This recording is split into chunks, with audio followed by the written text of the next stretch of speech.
Hello बच्चों, कैसे हैं आप सब। चलो बेटा सॉल्व करें हम लोग इस क्वेश्चन को। And the question is in the reaction A minus N2 plus X electron gives A minus N1.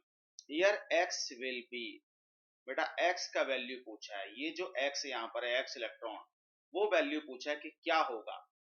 चलो बेटा हम लोग लिखते हैं एक बार। यहाँ पर A पर चार्ज है -N2, ठीक है, प्लस X यहाँ पर इलेक्ट्रॉन लिए गए हैं, X इलेक्ट्रॉन। और क्या बन रहा है बेटा, यहाँ पर A पर चार्ज आ रहा है -N1।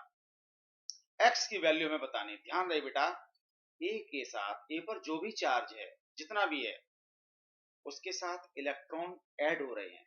ध्यान देना, A माइनस जो है वो इलेक्ट्रॉन कैप्चर कर रहा है।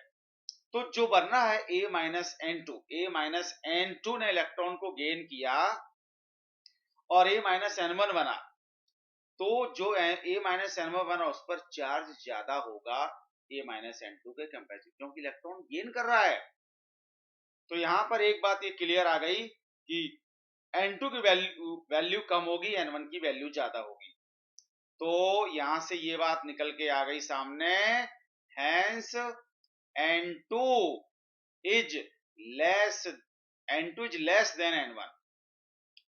N2 is less than N1, ये बात सामने आ गई।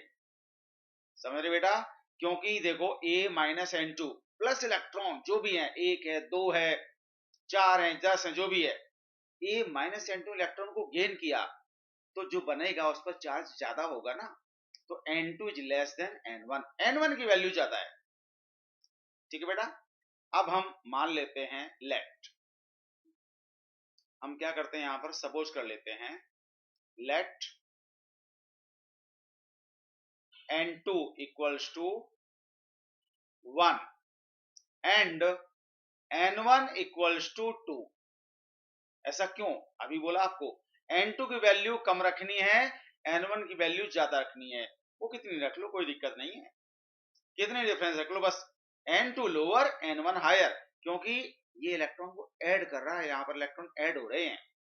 अब सपोज करो कि हमने देखो A पर कितना चार्ज लगा दिया, हेंस क्या आएगा हमारा, हमने N2 को कितना माना है, 1, N2 को 1 माना है, तो A पर कितना आएगा बेटा, -1 आया।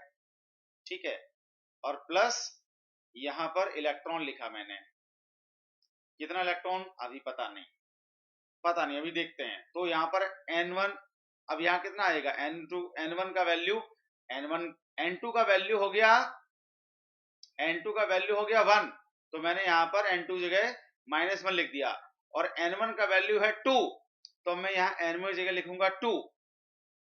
A-N1 की जगह क्या लिखूंगा, मैं 2 लिखूंगा, तो -2। अब ये सोचो कि ये -1 से -2 कब होगा, जब यहां एक इलेक्ट्रॉन ऐड होगा, तभी तो आएगा ना। अब ये सोचो कि ये 1 कब आएगा, जब मैं 2 में से 1 को माइनस कर दूंगा। 10,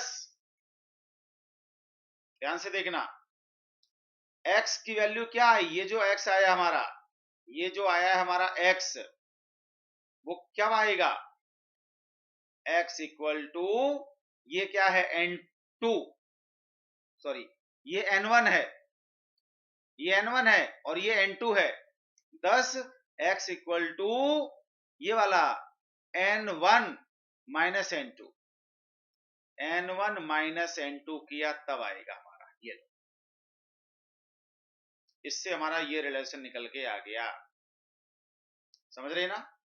हमने N2 को माना है 1, ये माइनस चार्ज तो है ही, चार्ज है। अब N2 को मैंने 1 मान लिया है और N1 को 2 मान लिया है। तो जब मैं N1 माइनस N2 करूंगा, मतलब 2 माइनस 1 करूंगा, तो ये 1 आ जाएगा ना, x की वैल्यू आ गई। चलो एक दूसरा और ले लेते हैं एग्जांपल, एक बेटा एग्जांपल और ले लेते हैं, क्लियर हो जाएगा। Late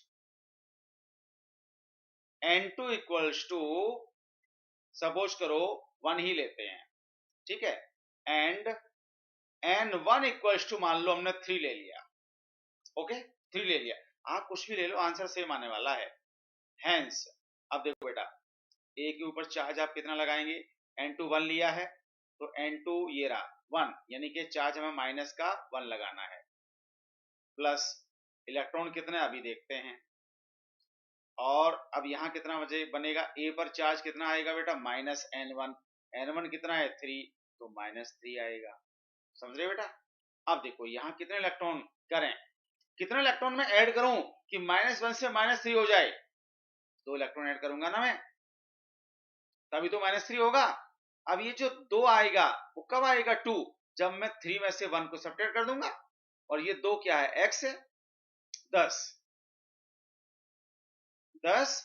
x is equals to क्या, ये जो 3 है माइनस क्या कर दूंगा 1, 10 3x इक्वल टू 3 माइनस 1 आ जाएगा ना, यानी कि 3 क्या है हमारा, 3 है N1 और 1 क्या है N2, ये लो N1 माइनस N2 आ गया। समझ गए, तो N1 माइनस N2 आ गया हमारा। इस तरह से इस क्वेश्चन का जो आंसर होगा बेटा वो N1 माइनस N2 होगा, मतलब ऑप्शन नंबर 3 होगा। समझ रहे हो। अब जैसे यहां पर था तो N1 यहां कितना था, N1 यहां 2 था, ये वैल्यू 2 थी, माइनस N2 कितना था 1, तो 2 माइनस जब आप 1 करोगे तो कितना आ जाएगा, 1 आ जाएगा ना, इसके बराबर आ जाएगा, x है जो कि आ जाएगा ये। ठीक है बेटा, तो इस तरह से इसका आंसर आ जाएगा। Hope you understand, thank you very much.